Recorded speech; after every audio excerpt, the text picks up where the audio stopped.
What's up, Starlink Realty, Ernesto here. Today we're going to talk about how to negotiate and how to fill out a referral agreement right now.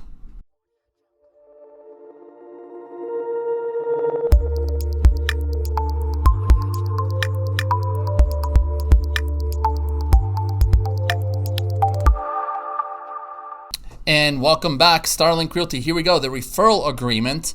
This is a one-pager. We're going to go over this today. I'm going to give you some really awesome tips on how to fill it out, how to negotiate, how to engage this document, and how to really get the best of it. All right? So here we go. One of the main questions when it comes to the referral agreement is who's broker A and who's broker B. Okay, so there's an easy way to figure that out. Go right to where it says, in consideration of the referral of prospect, broker B shall compensate broker A. So always remember, broker B compensates broker A. That means that broker B does the work, broker B receives the referral, broker B closes the referral, and broker B pays back a percentage of that closing amount or whatever they negotiate back to the agency, the brokerage of broker A. Okay, so keep that in mind. Once you have that figured out, you don't really have to worry about it anymore. Just go down to the line that says in consideration, which is right below the broker A prospect and broker B. In consideration of the referral prospect, broker B shall always compensate broker A. Once you have that, the rest of the document makes perfect sense. Let's keep it going. One item that's really important that I want to share with you is the prospect, okay? The prospect is someone's name. It's a buyer or a seller. It's your customer, the one that you have built a relationship with. That is the prospect. Okay, here's the tip. Do not give the prospect information and contact information to the referral agent until you have this document fully executed. Okay, this referral agreement, this is an enforceable real estate document. If you give away the customer and the contact information without this document fully signed and executed, you're taking a big risk that perhaps that other agency is not going to honor the referral. What I want you to do is I want you to do an exchange of information for signatures. Insist on the broker signing the document because that is how we can have leverage to collect on your behalf. Okay? Don't get caught in, hey, let me give you this name, da-da-da. Then you find yourself chasing that referral agreement, that signature for the next month and a half, and it's not a good place to be. So exchange the person's name and contact information for the proper signatures. All right? Moving on. Below that, you have 6 different options for creating a referral engagement where either you're going to pay out a referral or a referral will be paid out to you through the brokerages, okay? Because they always go through the brokerages. If you are giving away a client and you're giving that client away to another firm or to another agent from another firm and you want a referral to come back to you, okay? You are broker A. You and Starlink are broker A.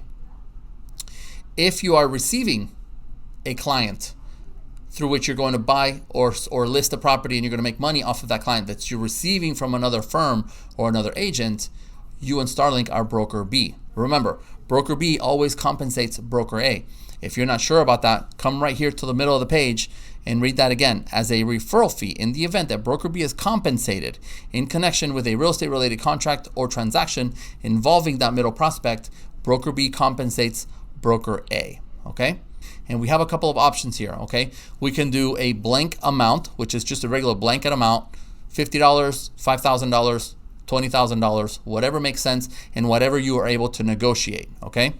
Second option is a percentage of the listen to this, a percentage of the gross purchase price of any property purchased, sold, or optioned by prospect.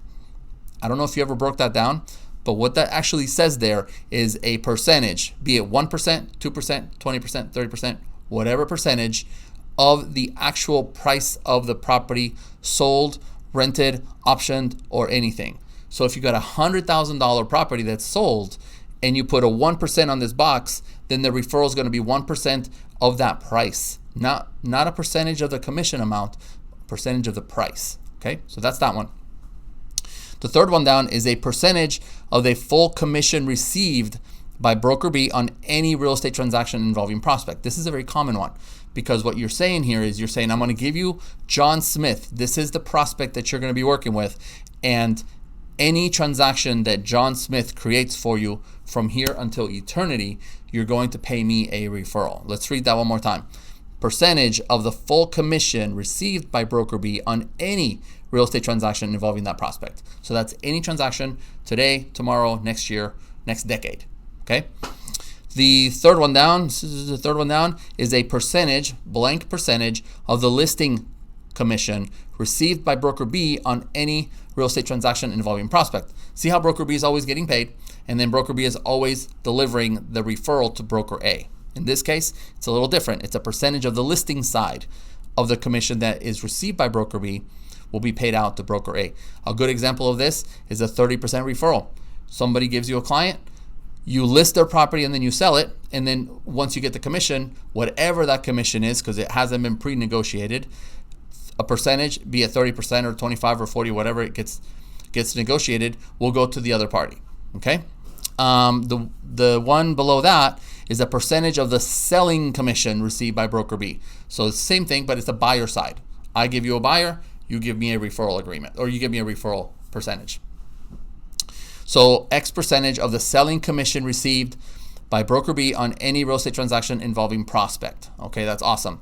And then of course the last one is you have other, which can be anything. It can be a flat fee. It can be more referrals coming up in the future. It can be all sorts of different things. So let's talk a little bit more about engaging this on a larger, on a more engagement scale. Okay, people are asking me all the time. Agents ask me all the time, "Hey Ernesto, what's a good referral amount? What should I negotiate?" That's a really good question. But let's go a little deeper than that, because there's more to it than that. Okay.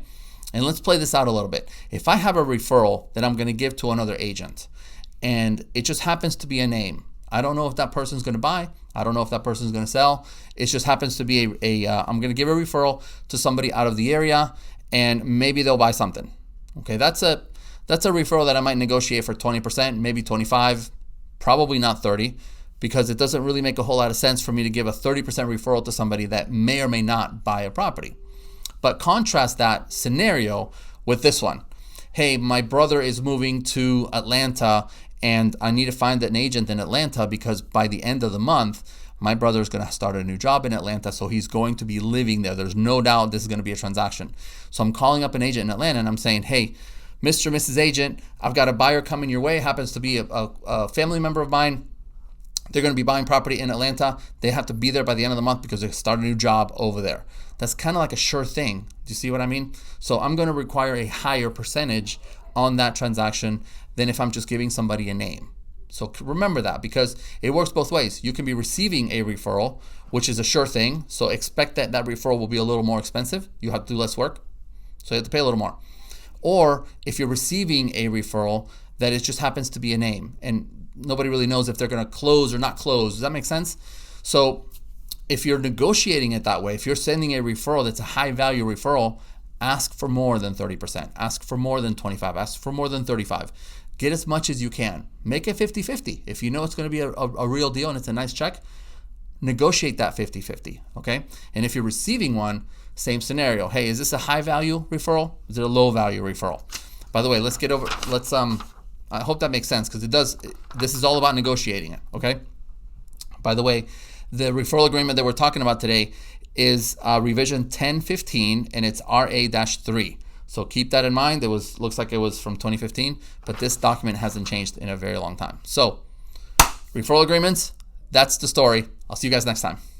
One more quick thing I want to share with you guys about the broker and the signatures, okay? Agents can sign this document.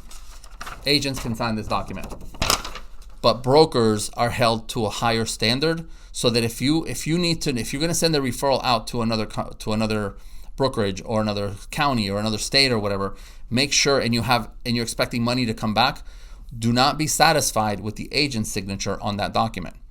Only be satisfied with a broker signature on the document, because that's how if Starlink is looking to collect on a referral, it's much easier to collect if that signature is a broker signature, broker of record, than if it's the agent who worked the file. Does that make sense? So if the transaction goes the other way, I'm not so concerned. We're a very ethical firm. If there's a referral that has to go to Atlanta or something like that, that is signed by our agent, obviously we will honor that. but I'm not sure if it goes the other way around. So if you're expecting money to come from Atlanta or some other place, then insist on the broker signature being on this document. All right. Just want to share that with you. This is rather an easy document, but there are nuances, just like I mentioned to you. So hope you got something out of this video. I'll see you guys next time for the next one, whichever one it is. See you later.